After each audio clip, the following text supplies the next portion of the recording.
Hal Hershfelt, Ashley Hatch, and Makenna Morris. Jason, take us away. Oh, Luis, start us off, and we'll go to Jason. This question is for all. You know, how are you feeling after winning this match? And another one is, what do you think is the key for winning tonight?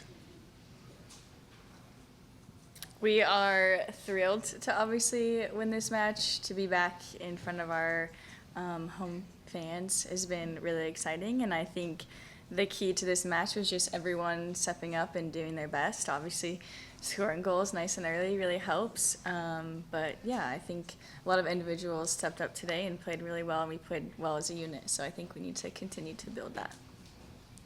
How important is come back at home before the all 3 games for away? Obviously, I think just playing in front of our fans is such like a great thing to have for us. It gives us energy on the field. I know all of us feel so much better when we're at home, being able to put it all out there for our home fans. But yeah, the 3-game away stint was hard. It's hard on your body. It's hard like mentally. We've had a trip like that before in the past, and it is just as hard, even though we got to kind of have pit stops in between these games at home. But yeah, it was really nice to be back. Thanks for speaking with us. Congrats on the win. Hal, I wanted to ask you first, the changes in the midfield shape without Andi. Jonah talked about it. We talked to Tara about the relationships that have to be modified a little bit. How do you think that aspect of things went from your perspective, given that you're right in the middle of it? I thought that we had a lot of, obviously like 2 out of the 3 in the midfield today were new, and I think that those people stepped up. Heather and Courtney, I thought they did a phenomenal job. It definitely is so different not having Andi there. I mean, that's like my base buddy. I miss her a lot, and I know she's going to be out this season, so we honestly just have to, it's a pivotal point in the season, like playoffs and everything, so it's just getting all of us to step up in the midfield. Makenna, I wanted to ask about both goals, but especially the first goal. It seems like this whole year it's been a point of emphasis to win the ball back out of possession. This was obviously kind of a weird one, blocking a clearance, but it still ends up being a big play on your part. What did you see that allowed you to sort of make that interception? Was there something maybe that you'd noticed in their build out or something like that, or was it just in the moment seeing, you know, her look this way and get in the way? Yeah, I think our coaches do a really good job of prepping us before games, and so for me it was just following the game plan and being able to follow what the coaches give us, and so in that moment I knew where I had to be and I was able to just win the ball. Yeah. Then smash it in. I know, that was crazy. Yeah, I wanted to ask about that finish, because I was just, it seemed a little angry.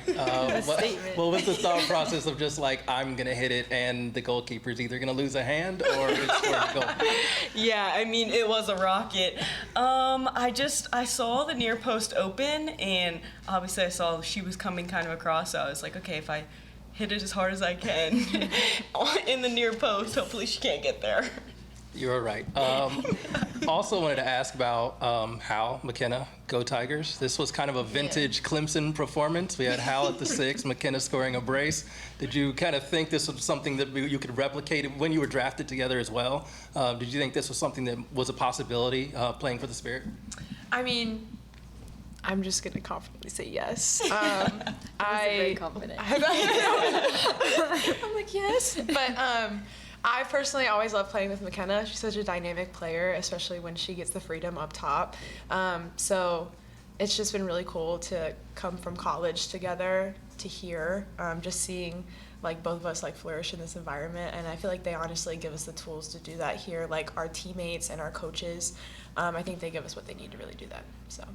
Yeah, and I'll second that. I mean, going from college to here, seeing how much Hal has grown and absolutely dominated in the midfield, just whenever we get a chance to play with each other, there's just a connection there. So I think for us, it was just going from college to here, taking that step, and it's amazing.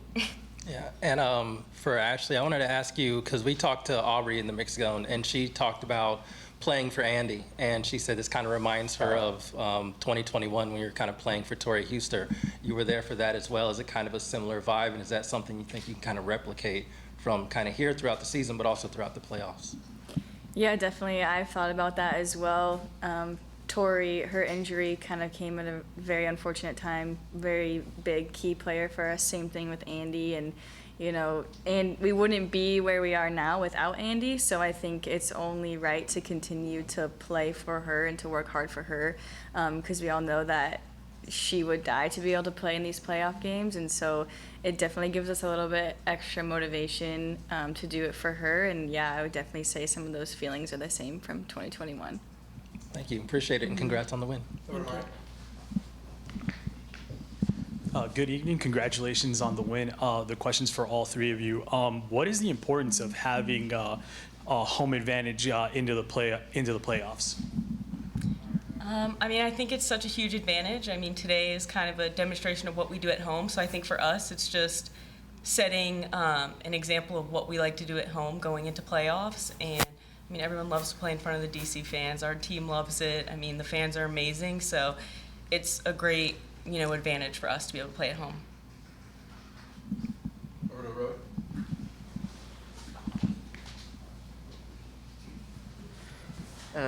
Hi. First of all, to Hal, I was interested when Jonah said post-game something to the effect of you having a lot of energy and having to work with that, and sort of telling you, when to dial it down, when to step it up.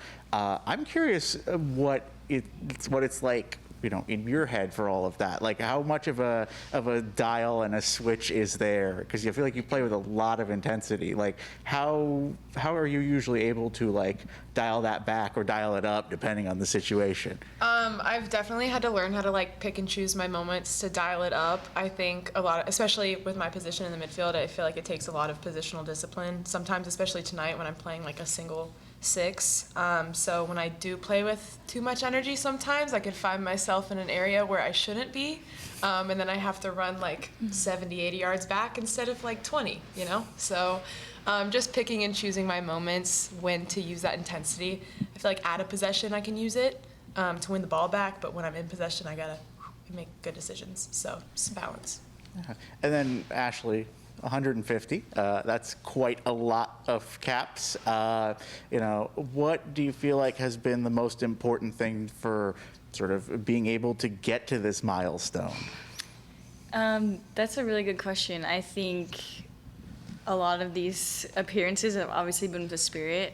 So mostly my teammates kind of just helping me, supporting me through all the ups and downs throughout the years. There's been lots of highs and lots of lows.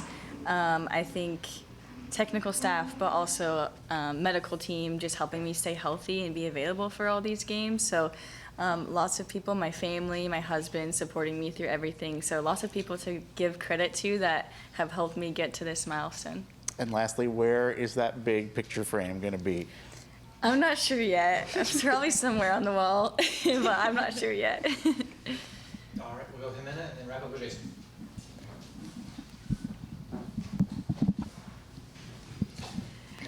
Okay, ladies, this question is for all of you. I spoke with Audi early, and she said that she's ready to win this championship. Are you ready to win the championship? Absolutely. Yes. Absolutely. Absolutely. Easiest question of the night. For sure. Yes. And how is to go back to the frame for Ashley? There is a specific moment. There is a lot of children that they're playing football, and sometimes they're feeling like give up, and they want to be like you. They want to score goals like tonight, like you, Makenna. And so when you have a frame like this and you have 150 appearances, what you can say to these younger children that they're playing and they feel like give up, what is your best advice for those children? Wow, that's a really good question. Honestly, I would say my best advice for these children is to not give up. When I look at this frame, I often think about all the obstacles that I overcame, all the challenges, injuries, not starting, losing. Honestly, I think a lot more about the challenges than I do all the victories and the person that I've become because of those challenges and overcoming them. So I would tell them not to give up. to just see this challenge that they're going through as an opportunity to learn and to grow, because the lessons that you learn through those challenges of wanting to give up and choosing not to are going to be lessons that you'll take on in life, not only in football. So that would be my advice, and I've learned that lesson over and over, and I'm sure I'll continue to learn it, but that's definitely my advice. We'll wrap up with Jason.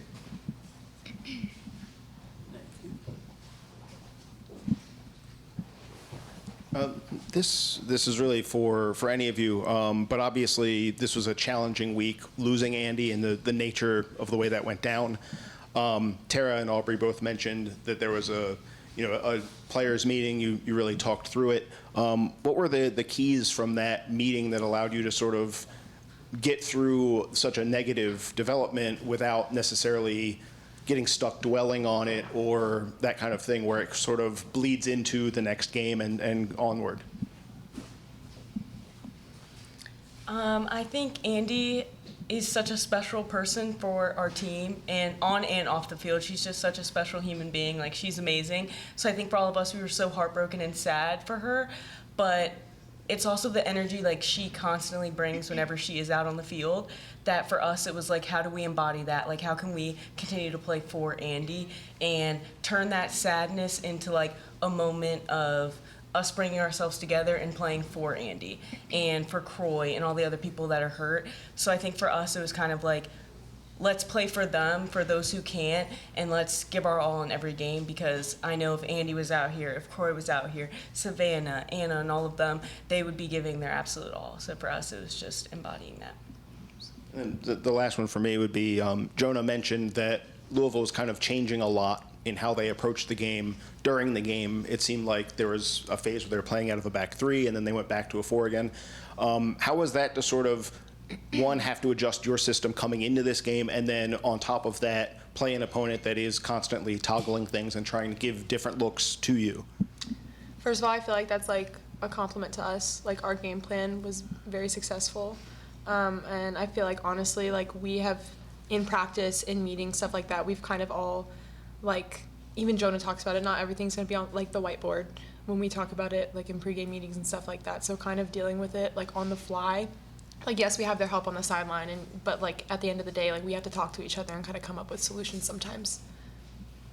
Appreciate it. Yeah. All right. Thank you all. Thank you, everybody. We will see you back here next week.